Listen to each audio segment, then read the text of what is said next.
Hi, I'm Sarah Zero from Wellstruck.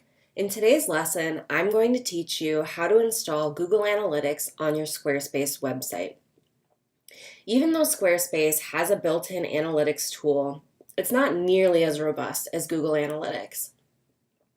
Because Google Analytics does not work retroactively, it's really important that we get it set up on our site as soon as possible. So go ahead and take the 5 minutes and do it along with me as you watch this video.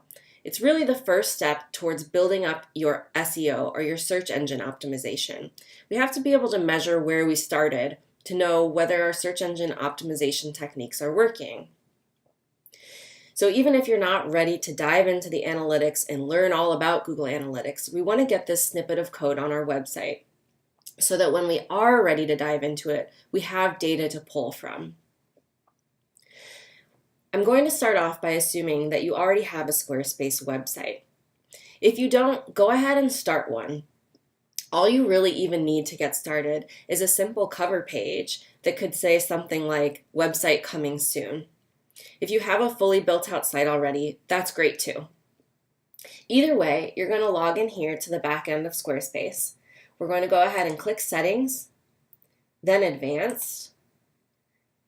Then we're going to go to External Services. Here you'll see Google Analytics account number. My number is in here because I've already installed it, but what you should see is blank, unless you happen to already have done this in the past. The next step is to log into Google Analytics. In case you've never done this before, no problem. Just navigate to analytics.google.com and follow the instructions to create an account. If you already have a Google business account, I believe you can use that, so try using that. If you don't, just simply follow the instructions, and once you've done that, make sure that we're looking at the same screen by coming down here and clicking this little gear. Up here, you might see your business name if you've done any of this business setup already. If you don't see your business name right here, go ahead and click Create Account. New account. What would you like to track? We're tracking a website today. Your account name should be the name of your business, so mine is Wellstruck. Your website name, my website name is Wellstruck. Website URL, I will do wellstruck.com. And see, I haven't put the HTTP here. If you put it here, it's going to say the default URL is invalid because we've put it there twice. Make sure that you're selecting the one that is appropriate for your website. Yours might be HTTP or HTTPS. At the moment, mine is HTTP. If you're not sure, you can double check that by navigating to your site. And it'll either show it right here, or you can copy the whole thing, copy, delete this here, and then paste it. And it automatically pasted it here for me so that I know for sure that I'm HTTP, not HTTPS. So again, I'm going to go ahead and delete that. Then we're going to move on to industry category. Take your time scrolling through here to find the one that is most applicable to your business. For me, it's business and industrial markets. Then go ahead and select your time zone. Mine's New York time zone.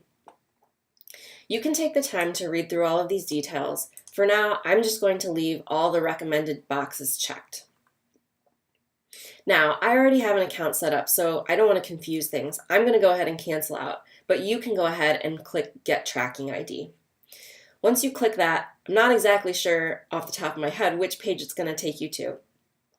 So to make sure we're all on the same page, I want you to click back here on the gear after you've done that, and then we're going to go to the next step, which is create property. It's really about identical to what we've just filled out, but now we're filling out the property to give us the tracking ID we need for Squarespace. So go ahead and walk through your website name, your website URL, your industry category, and your time zone again. Then click tracking ID. Again, I'm going to hit cancel because I already have this set up.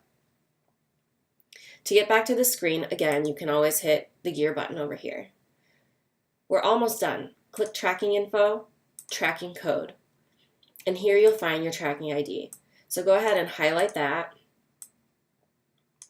copy it, and then we can bring it right back over here and paste it into our Google Analytics account number space. There's no place to save, so it should be saved already. So we'll simply click out of Advanced, and there you have it. You now have Google Analytics installed on your website.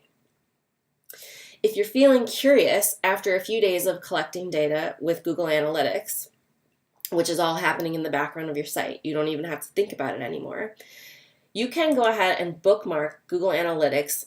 I like to bookmark it up here so that I can check on it whenever I want to. It kind of reminds me to check it out.